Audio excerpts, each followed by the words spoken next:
बिहार के गवर्नर श्री फागू चौहान जी, बिहार के मुख्यमंत्री श्रीमान नीतीश कुमार जी, केंद्रीय मंत्रिपरिषद में मेरे सहयोगी श्रीमान धर्मेंद्र प्रधान जी, रविशंकर प्रसाद जी, गिरिराज सिंह जी, आर.के. सिंह जी, अश्विनी कुमार चौबे जी, नित्यानंद राय जी, बिहार के डिप्टी सीएम भाई सुशील जी, अन्य सांसद और विधायकगण और तकनीक के माध्यम से जुड़े हुए मेरे प्यारे भाई और बहनों, अपने सबके प्रणाम करे छिए। आज के ये आयोजन शहीद और शूरवीर के धरती बांका में हो रहल छे। जे योजना के लोकार्पण आज होलो छे, ओकरो लाभ बिहार के संगे संगे पूर्वी भारत के बड़ा हिस्सा के भी मिले। आज 900 करोड़ रुपया से बेसी के जो लोकार्पण और शिलान्यास कैलो गेल छे, ओकरा में एलपीजी पाइपलाइन छे, दूटा बड़ा बॉटलिंग प्लांट भी छे। ये सब सुविधा ले ली विकास के ये सब प्रोजेक्ट्स खातिर बिहारवासी लोगन के बहुत बहुत बधाई है।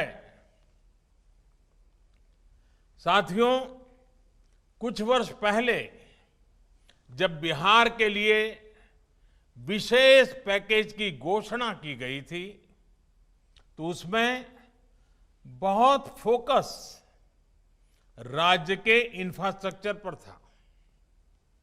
मुझे खुशी है कि इसी से जुड़े एक महत्वपूर्ण गैस पाइपलाइन प्रोजेक्ट के दुर्गापुर बांका सेक्शन लोकार्पण का मुझे सौभाग्य मिला है। 1.5 साल पहले इस प्रोजेक्ट का शिलान्यास करने का भी अवसर मुझे भी मिला था। इस सेक्शन की लंबाई करीब करीब 200 किलोमीटर है। मुझे बताया गया है कि इस रूट पर पाइपलाइन बिछाकर काम पूरा करना बहुत ही चुनौतीपूर्ण था। जिस रास्ते में 10 के करीब बड़ी नदियां हो, कई किलोमीटर के घने जंगल और चट्टानी रास्ते हो, वहां काम करना इतना आसान भी नहीं होता।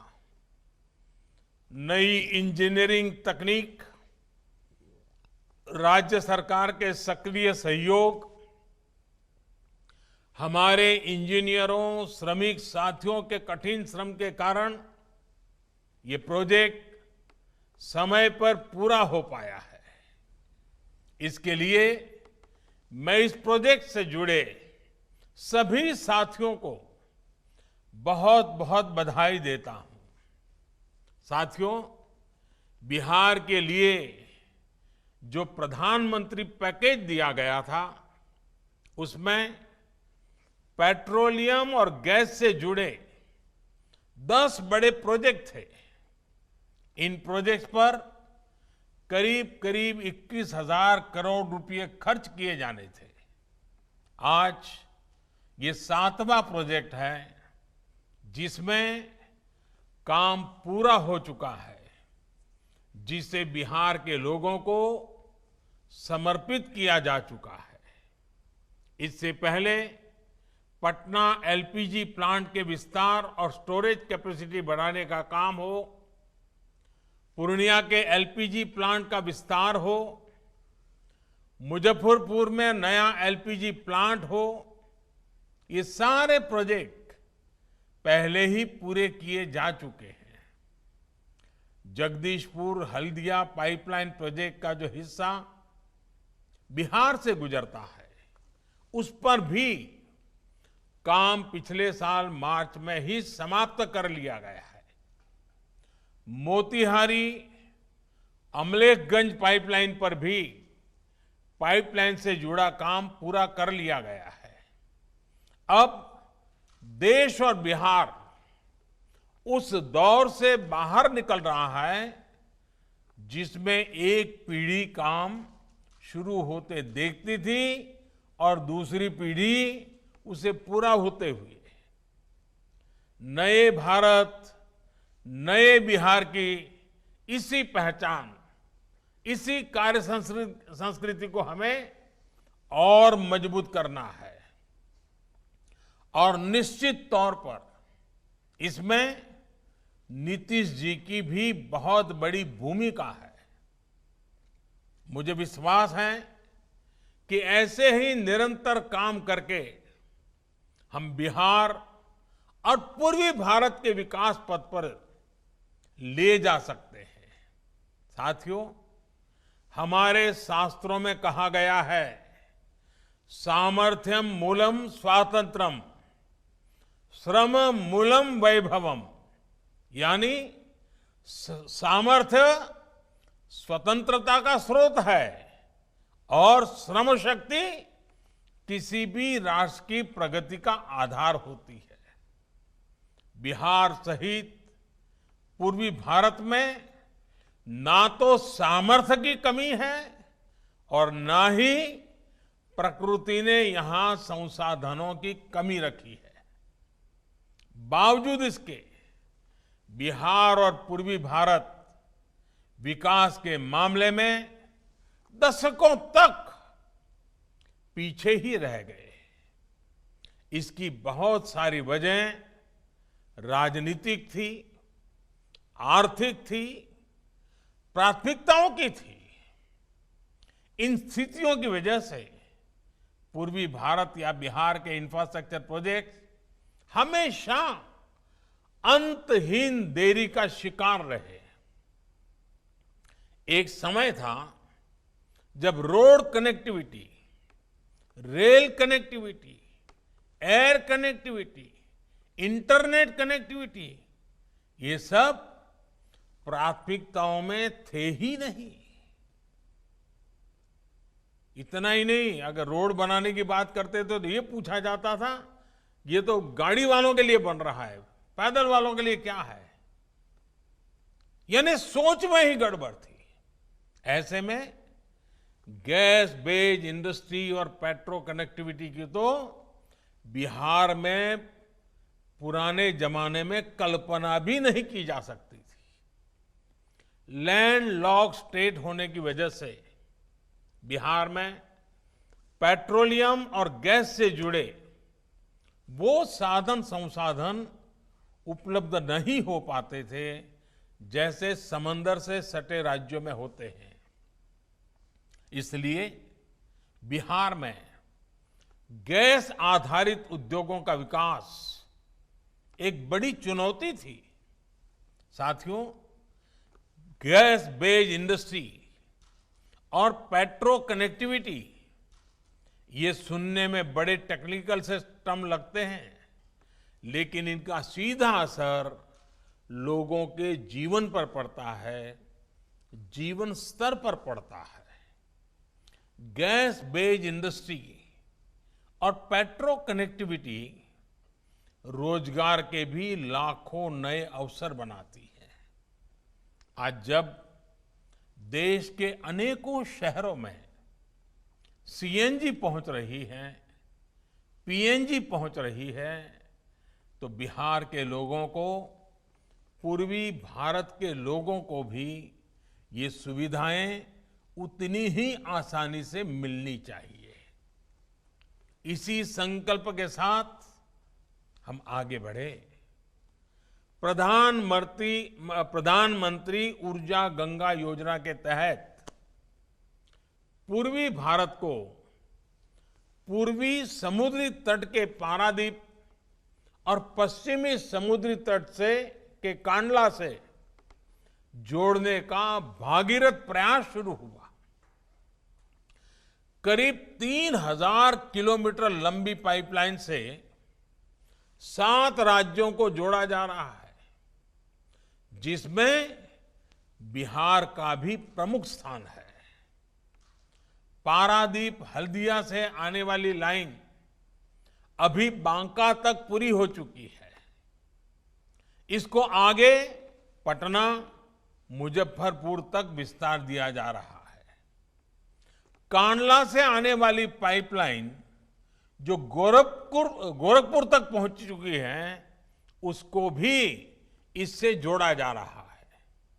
जब ये पूरा प्रोजेक्ट तैयार हो जाएगा तो ये विश्व की सबसे लंबी पाइपलाइन परियोजनाओं में से एक हो जाएगी।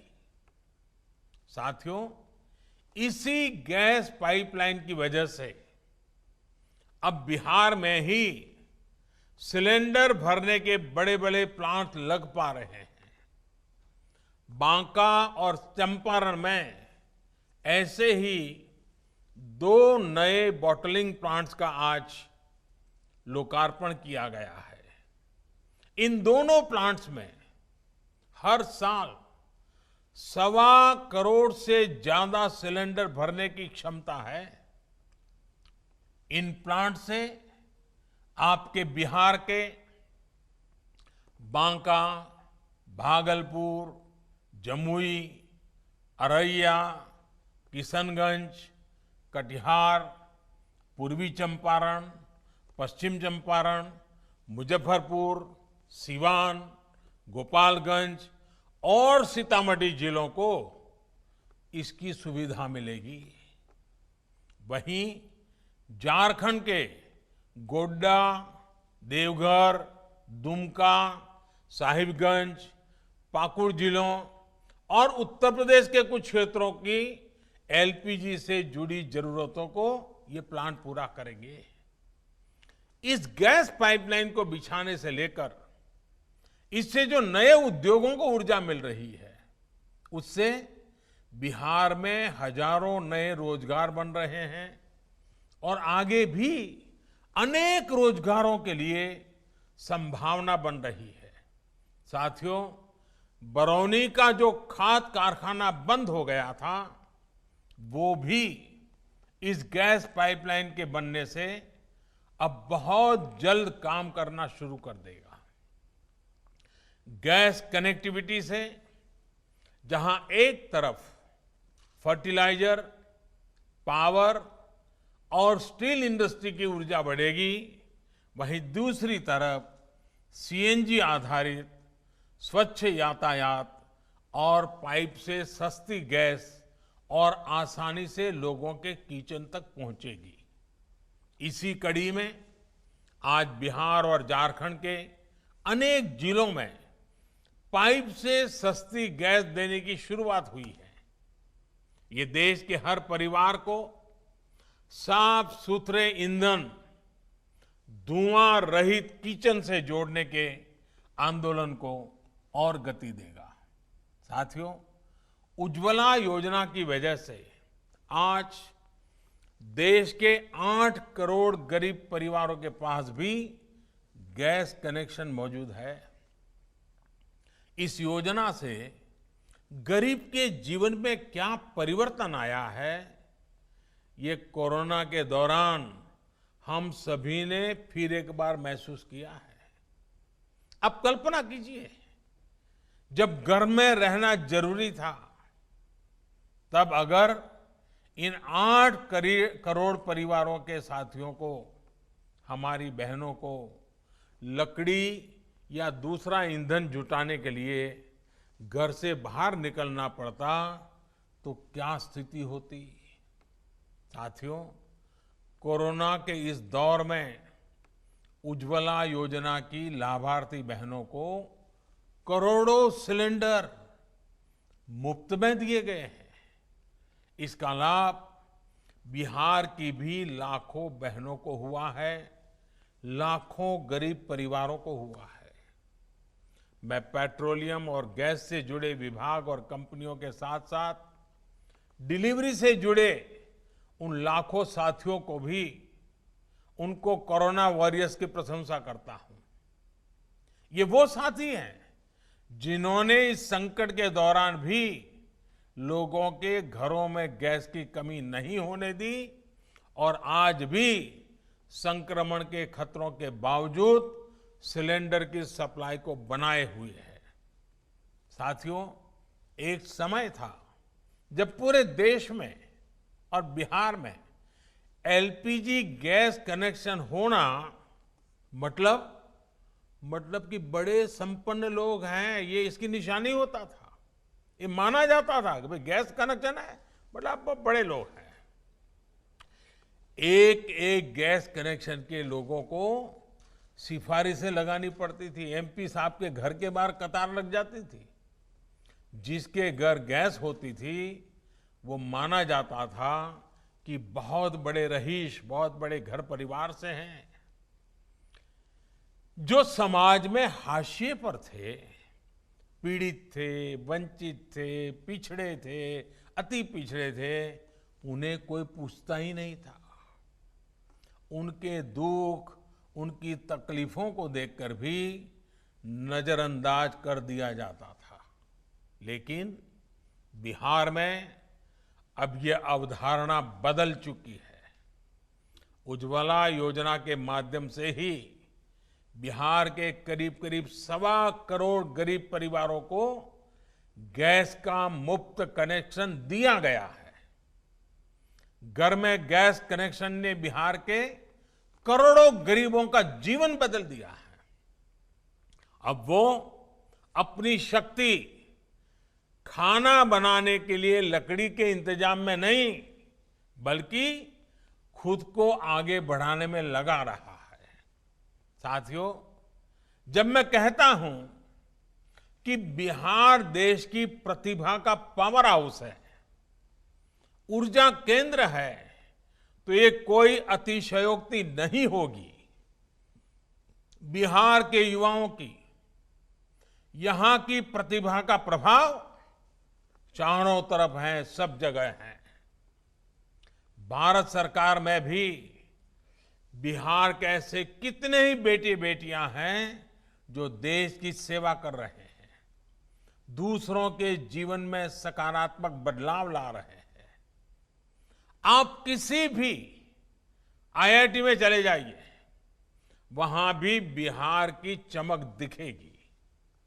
किसी और संस्थान में चले जाइए, आंखों में बड़े बड़े सपने लिए, देश के लिए कुछ कर गुजरने का जज्बा लिए बिहार के बेटे बेटियों सब जगह कुछ न कुछ हटकर कर रहे हैं। बिहार की कला, यहां का संगीत, यहां का स्वादिष्ट खाना, इसकी तारीफ तो पूरे देश में होती ही है। आप किसी दूसरे राज्य में भी चले जाइए, बिहार की ताकत, बिहार की टैलेंट, बिहार का श्रम की छाप आपको हर राज्य के विकास में दिखेगी।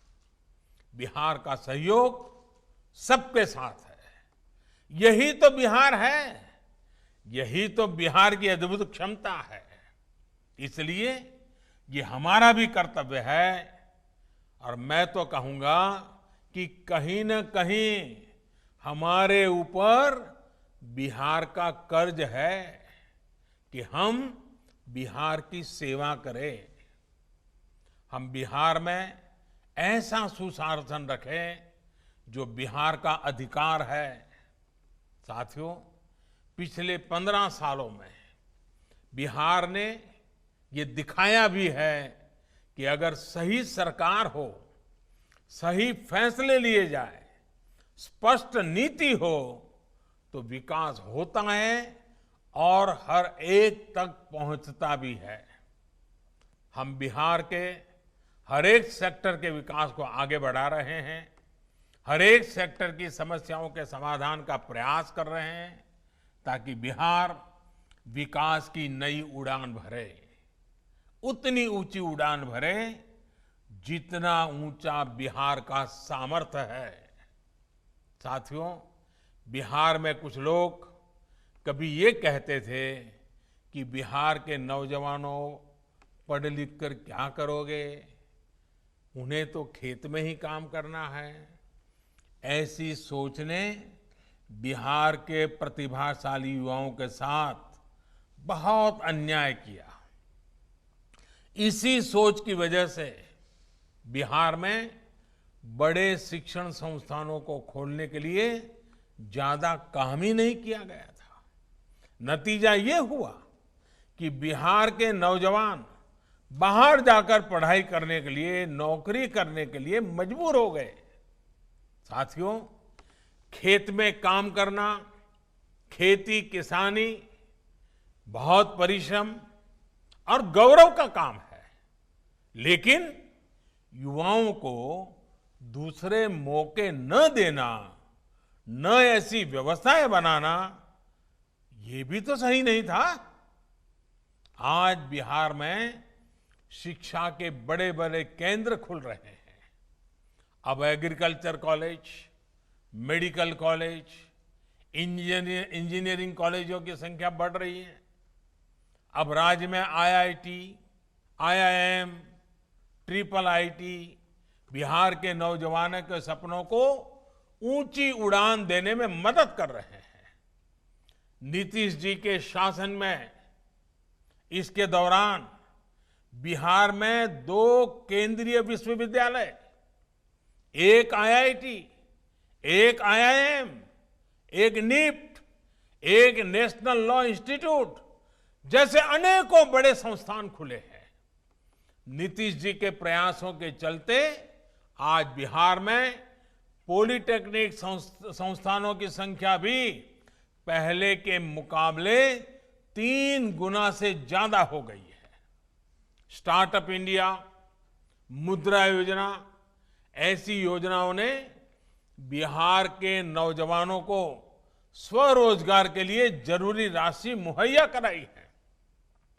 सरकार का प्रयास ये भी है कि जिला स्तर पर कौशल केंद्रों के माध्यम से बिहार के नौजवानों को स्किल बढ़ाने की ट्रेनिंग दी जा सके। साथियों, बिहार में बिजली की क्या स्थिति थी, ये भी जग जाहिर है। गांवों में 2-3 घंटे बिजली आ गई तो भी बहुत माना जाता था। शहर में रहने वाले लोगों को भी 8-10 घंटे से ज्यादा बिजली नहीं मिलती थी। आज बिहार के गांवों में, शहरों में बिजली की उपलब्धता पहले के मुकाबले कहीं ज्यादा हुई है।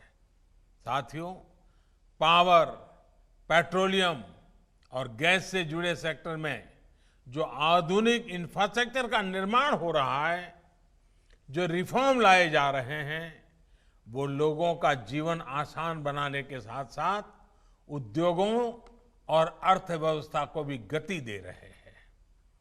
कोरोना के इस कालखंड में अब एक बार फिर पेट्रोलियम से जुड़े इंफ्रास्ट्रक्चर के कार्यों ने गति पकड़ ली है। रिफाइनरी प्रोजेक्ट्स हो, एक्सप्लोरेशन या प्रोडक्शन से जुड़े प्रोजेक्ट हो, पाइपलाइन से हो, सिटी गैस डिस्ट्रीब्यूशन प्रोजेक्ट्स हो, ऐसे अनेकों प्रोजेक्ट्स या तो फिर से चालू हो चुके हैं या फिर नए शुरू किए गए हैं। इनकी संख्या कम नहीं है। ये 8,000 से ज्यादा प्रोजेक्ट्स हैं जिन पर आने वाले दिनों में 6 लाख करोड़ रुपए खर्च किए जाएंगे। आप अंदाजा लगा सकते हैं कि देश में, बिहार में गैस आधारित अर्थव्यवस्था के लिए कितने बड़े पैमाने पर काम चल रहा है। इतना ही नहीं, इन प्रोजेक्ट्स में जितने लोग पहले काम कर रहे थे वो वापस तो लौटे ही हैं। इनकी वजह से रोजगार के नए अवसरों की भी संभावनाएं बनी हैं। साथियों, इतनी बड़ी वैश्विक महामारी देश के प्रत्येक व्यक्ति के लिए अनेकों परेशानियां लेकर आई है, लेकिन इन परेशानियों के बाद भी देश रुका नहीं है, बिहार रुका नहीं है, बिहार थमा नहीं है। 100 लाख करोड़ रुपए से ज्यादा के नेशनल इंफ्रास्ट्रक्चर पाइपलाइन प्रोजेक्ट से भी आर्थिक गतिविधियों को बढ़ाने में मदद मिलने वाली है। बिहार को, पूर्व भारत को विकास का, आत्मविश्वास का अहम केंद्र बनाने के लिए हम सभी को तेजी से काम करते रहना है। इसी विश्वास के साथ सैकड़ों करोड़ की सुविधाओं के लिए फिर से पूरे बिहार को मैं बहुत बहुत बधाई देता हूं। खास करके माताओं बहनों का जीवन आसान होने वाला है, इसलिए उनको अनेक अनेक बधाइयां देता हूं। याद रखिएगा, कोरोना संक्रमण अभी भी हमारे बीच में मौजूद है और इसलिए मैं बार बार कहता हूं, जब तक दवाई नहीं तब तक ढिलाई नहीं। फिर से सुन लीजिए, जब तक दवाई नहीं तब तक ढिलाई नहीं। और इसलिए 2 गज की दूरी, साबुन से हाथ की नियमित सफाई, यहां वहां थूकने से मनाही और चेहरे पर मास्क, इन जरूरी बातों का हमें खुद भी पालन करना है और दूसरों को भी याद दिलाते रहना है।